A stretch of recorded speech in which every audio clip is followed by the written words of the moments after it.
Hello, I'm David Heatwell. I am honored to be here talking with you from the comfort of my semi-truck where I reside for 5 days of the week. This is also my studio during that time, and I am living the dream. Literally, I'm living the dream. You have to learn more about me and my mission someday and find out why being in the truck is part of my artistic dream. Happy to be recording this video from the comfort of my semi truck. I'm waiting at a steel plant to unload. It's going to be a while, so I thought I'd make this quick little video to explain some of the inspiration behind my painting Insanity Mandela Blend with a hint of gladiolas.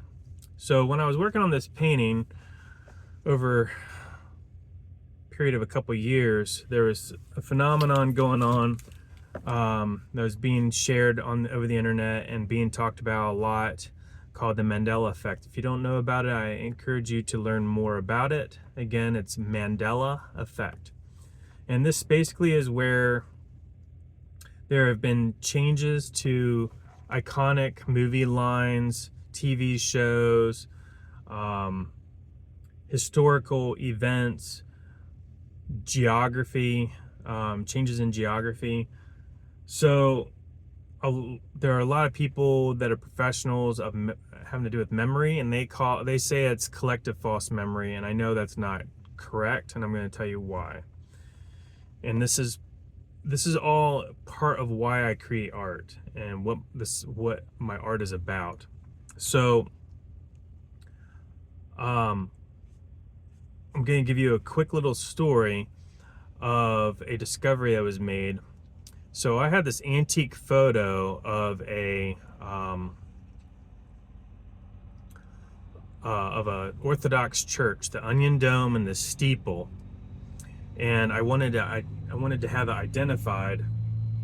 So I gave it to the Metropolitan of all America in Canada and asked him if he could identify it. Oh, that's Metropolitan for the Orthodox Church of America, or in America. And a couple years went by and he did not identify it. And while I was waiting, I received a message through a woman on Facebook Messenger who I did not know. And she said, "I have your birth certificate. Would you like me to mail it to you?" And I thought this was a scam. My birth certificate's in my safe. What is this? So I went ahead and played along. I said, "How do you have my birth certificate?" And she said, "It came in a book called The Happiness Project." Well, I had read that book. Not all the way through, and I went racing around the house trying to find it.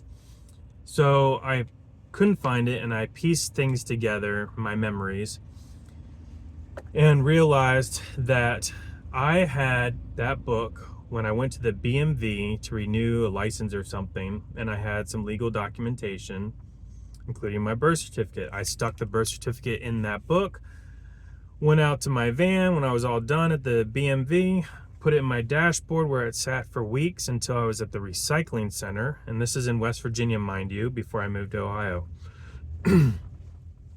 I saw a bin that said books at the recycling center. I grabbed that book without looking in it, and I threw it in the bin, not with a care in the world of where it was going or anything. I was happy enough as it was. I didn't need to finish the book. But that book went on a journey that's unbelievable. It went from that bin in West Virginia all the way across America, through Canada to Alaska, where this woman was gifted it, and she had my birth certificate. Now, the reason why this is a phenomenon isn't just that trip of the book going across country, but it's also because then I got the answer to the church that I was looking to identify. It actually is the first Orthodox cathedral to be built in America, and it's really the mother church of all Orthodox churches in America. And what's interesting is that it was completed in the 1800s and christened on my birthday. So the birth certificate went all the way there, Then I found out about the date of its completion. Then it caught fire back in the 1960s. I think it was 1966. It was rebuilt because the government had blueprints because it's such an important historical landmark. So they rebuilt it to specs, but with modern day stuff. And then it was consecrated or whatever again on my birthday a second time. Very interesting phenomenon that is just like the Mandela effect. There's no real explanation. It is a real thing where things have changed. I'll give you one example that a lot of you might recall. In the movie Forrest Gump, he's sitting on a bench talking to a black lady about a box of chocolates. Do you all remember the line? My mama always said, life is like a box of chocolates. You never know what you're going to get. It makes sense.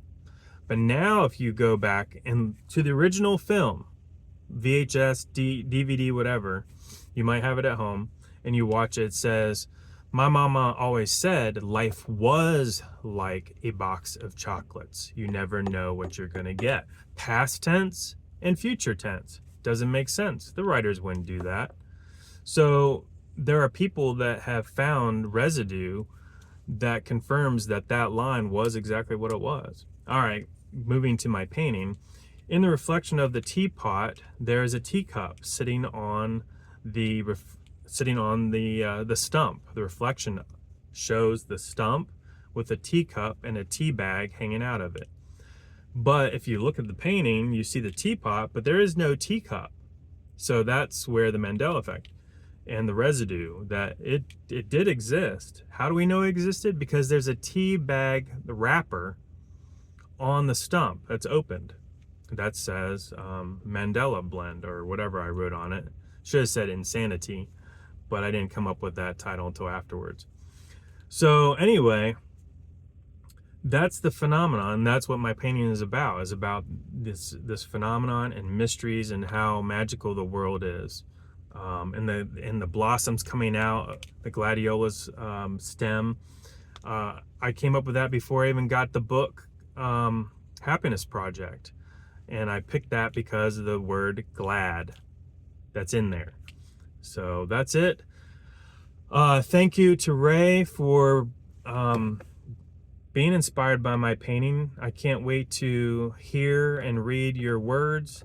And I want to thank all of the people there at the Valley Arts Center for what you do and for giving me the opportunity to show my work. Thank you and hope to see you again.